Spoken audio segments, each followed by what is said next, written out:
Hi hello. അപ്പോൾ ഇന്നത്തെ എൻ്റെ വീഡിയോ എന്താണെന്ന് വെച്ചാൽ എൻ്റെ വീട്ടിൽ ബട്ടർഫ്ലൈയുടെ ഒരു ഗ്യാസ് സ്റ്റവ് ഉണ്ട്.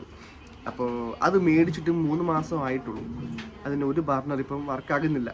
എന്താണെന്ന് അറിയില്ല. കാരണം വാറണ്ടി ഉള്ളതുകൊണ്ട് അത് ക്ലെയിം ചെയ്യാൻ പറ്റും. നമുക്ക് വേറെ വെളിയിൽ കൊടുത്ത് ക്ലെയിം ചെയ്യാൻ പറ്റത്തില്ല.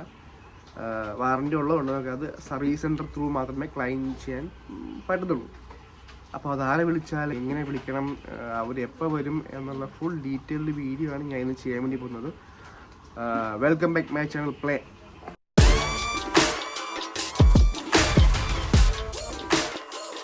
ഇപ്പോൾ കത്തുന്നുണ്ട്.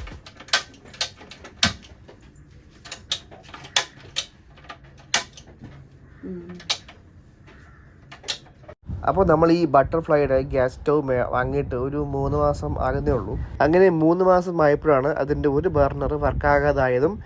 ശേഷം നമ്മൾ എന്തു ചെയ്തു, ആ ഒരു ഗ്യാസ് സ്റ്റവ് വാങ്ങിച്ചിട്ടുള്ള ബോക്സിൽ തന്നെ അതിൻ്റെ സൈഡിലായിട്ട് കസ്റ്റമർ കെയർ നമ്പറുണ്ട്. അതിൽ വിളിച്ചിട്ട് കംപ്ലയിൻറ്റ് രജിസ്റ്റർ ചെയ്തു. എന്താണ് കംപ്ലയിൻറ്റ് എന്നുള്ളത് രജിസ്റ്റർ ചെയ്തു. വാറണ്ടി ഉള്ളത് കൊണ്ട് തന്നെ ഇത് ചെന്നൈയിലേക്ക് ഈ സംഭവം കംപ്ലയിൻറ്റ് രജിസ്റ്റർ ആകുകയും ശേഷം അവിടുന്ന് ട്രിവാൻഡ്രത്തുള്ള കരമന എന്ന ഒരു ഫ്രാഞ്ചൈസി ത്രൂ കൊട്ടേഷൻ വരികയും അവിടെ നിന്ന് സർവീസ് സെൻറ്ററിൽ നിന്ന് ആള് തൊട്ടടുത്ത ദിവസം തന്നെ നമ്മുടെ വീട്ടിൽ വരികയും ചെയ്തു. ബർണറിനും ഗ്ലാസ്സിനും വന്നിട്ട് 5 ആണ്. ഫുൾ വാറണ്ടി വന്നിട്ട് 2 വർഷം. 2 വർഷം വരെ ഫ്രീ സർവീസാണ്. അതിൽ യാതൊരു ചാർജ് വരില്ല. അത് കഴിഞ്ഞ് കഴിഞ്ഞാൽ 2 വർഷം കഴിഞ്ഞാൽ സർവീസ് ചാർജ് വരും. പിന്നെ ഈ സാധനത്തിന് ഫ്രീ ആണ്. ഈ പറയുന്ന കമ്പനി പറയുന്ന ബർണറിനും ഗ്ലാസ്സിനും.